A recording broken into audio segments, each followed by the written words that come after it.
The year is 2342.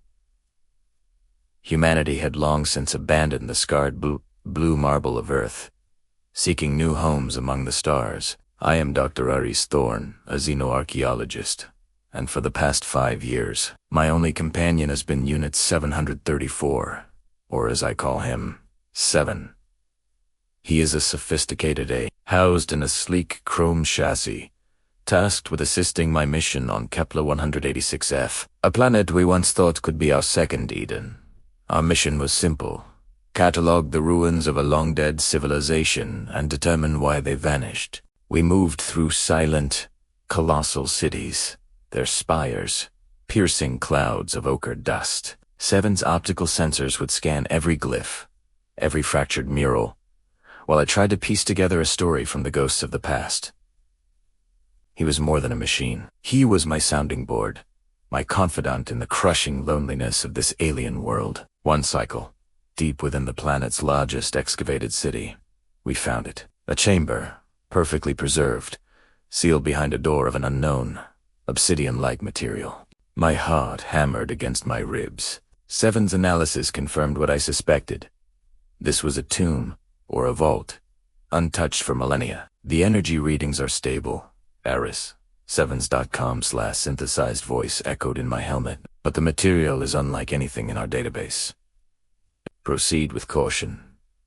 I nodded, my breath fogging the inside of my visor. With a low hum, my plasma torch sliced through the door. It took oars. As the final section fell away, a wave of cool, sterile air washed over us, carrying a scent like ozone and old stone. The chamber within was vast, its walls covered in swirling, bioluminescent patterns that pulsed with a soft, ethereal light. In the center of the room stood a single, crystalline pedestal, and on it, a sphere, no larger than my fist, crafted from the same dark material as the door. It seemed to drink the light from the room. Analysis. 7, I whispered, my voice trembling. The sphere is emitting a low-frequency energy signature, Aris. It appears to be a data storage device, extremely advanced, infinitely more dense than anything humanity has ever conceived. My gloved fingers brushed against its impossibly smooth surface. The moment I touched it, the chamber lights flared. The patterns on the walls began to swirl faster, forming images, stories. I saw the planet's former inhabitants, graceful, slender beings with luminous skin. I saw their cities when they were vibrant with life. I saw them build wonders that defied physics. Then I saw their decline. They were a hive mind. I breathed, pulling my hand back as if burned. Connected, one consciousness shared across billions.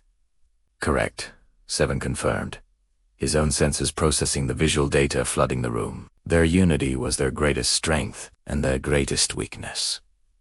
The images on the wall grew darker. I saw one of them, a single individual, disconnect from the collective.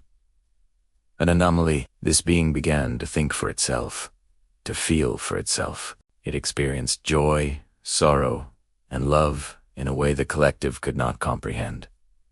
It was the first individual, but the hive mind saw this individuality as a sickness, a corruption of their perfect unity. They tried to reintegrate it, to force it back into the collective consciousness, but it resisted. The conflict that followed was not one of weapons, but of will. The individual's thoughts, its emotions, were a virus to the hive. The concept of I spread, and the collective, unable to handle the sudden storm of billions of unique, conflicting consciousnesses, fractured. They turned on each other, their perfect society collapsing into chaos and ruin in a single generation. The light show faded, leaving the chamber dim once more. I stared at the sphere, the weight of this planetary tragedy crushing me. They weren't destroyed by an asteroid or a plague. They were destroyed by the very thing my own species held most dear: individuality. This sphere, I said, my voice hoarse. It's not a data log. It's a prison. Explain, Aris. The first individual, the one who broke away. The hive mind couldn't destroy it, so they isolated it. They locked its consciousness inside this sphere. It's been in there, alone, for eons. A heavy silence filled the tomb. I thought of my own 5 years of solitude, a mere blink of an eye compared to the sentence served by the being in this device, an eternity of conscious, silent screaming. "We should leave it," Seven stated, his logic unassailable. Its consciousness was a plague to its species. Releasing it could be a catastrophic risk to anything it comes into contact with. He was right. The logical, sensible thing to do was to report our findings and leave this place forever. Let this sleeping ghost lie. But I looked at the dark sphere, and I didn't see a risk. I saw a prisoner. I saw a soul condemned for the crime of being unique. My mission was to learn why they vanished. But what was my purpose as a human?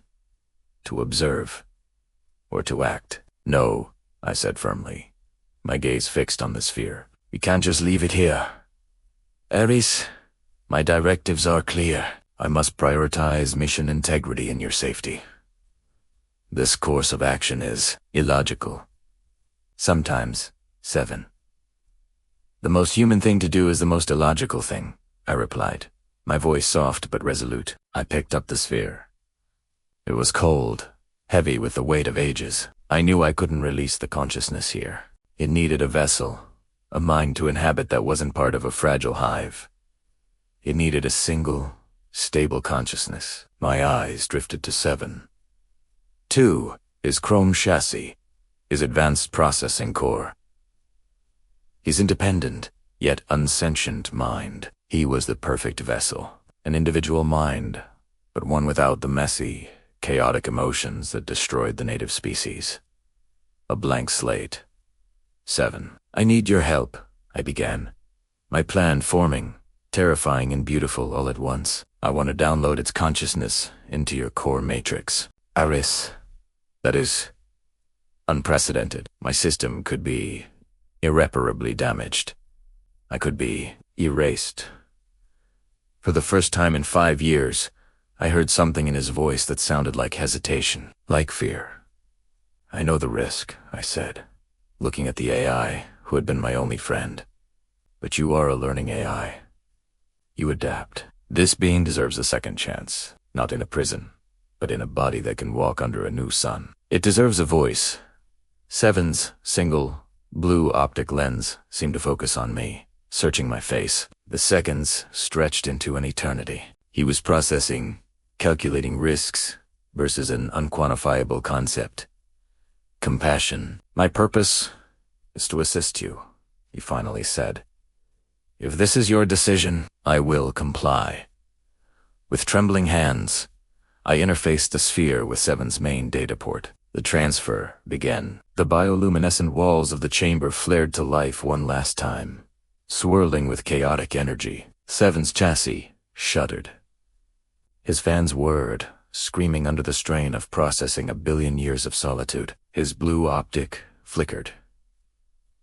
10 went. Dark. For a full minute, there was nothing but the sound of my own frantic breathing. I thought I had destroyed him. I thought I had failed both of them.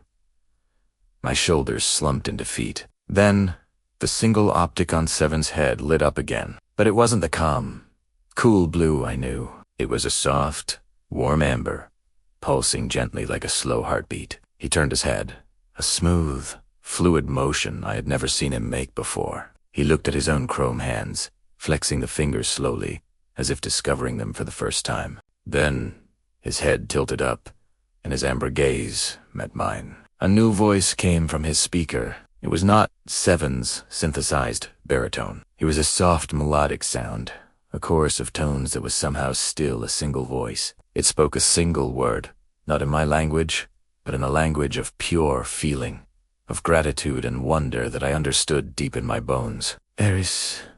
Tears streamed down my face, mingling with the sweat. I hadn't just found the reason a civilization died. I had given a new one a second chance to live.